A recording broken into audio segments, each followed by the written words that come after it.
YouTube, this is Pete with Inner Defense.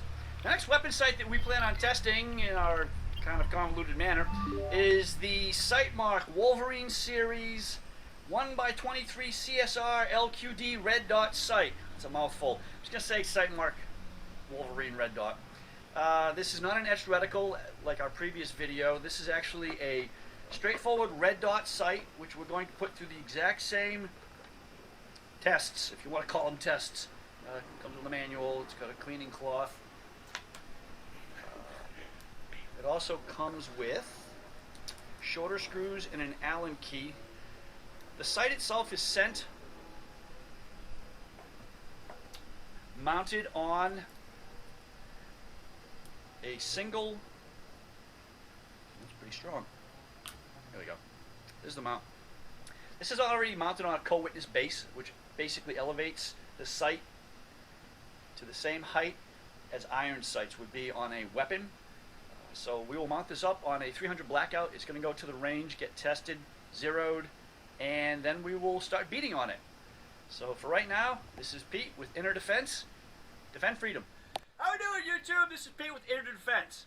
I have mounted on my 300 blackout the Wolverine red dot 1 power sight. We've taken this to the range. We have zeroed it on my backup iron sights, and basically right now it's ready to shoot. Well, it is ready to shoot.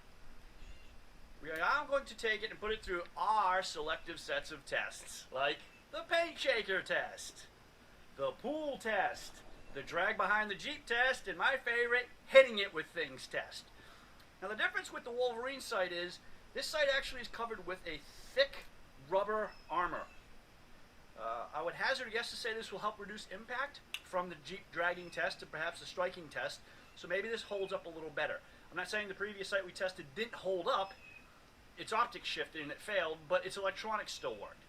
The difference with this sight is that this sight requires the red dot to always work. So if we destroy the electronics, the sight's useless. The previous sight we tested was an etched reticle, but again, it failed. So, right now, we're going to take this off, mount it up in the old paint shaker, and get the fun started. This is Pete with Inner Defense. Defend freedom.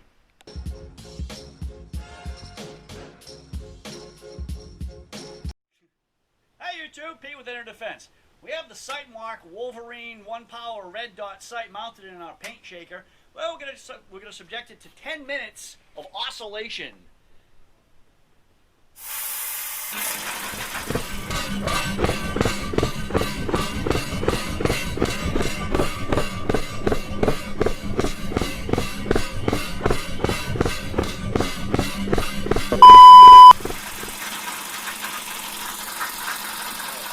Hey YouTube, Pete. 10 minutes later, this thing has been shaking. I've had to hold it.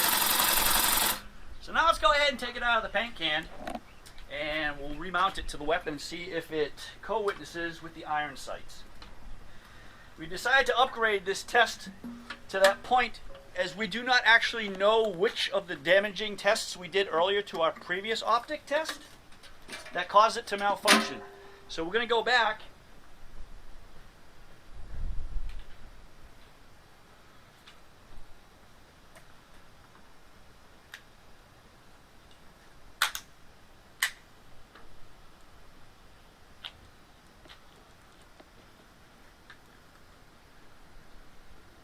So far, we're still lined up.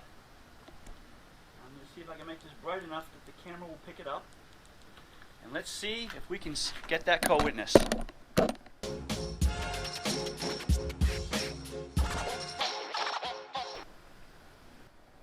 YouTube, Pete with Inner Defense.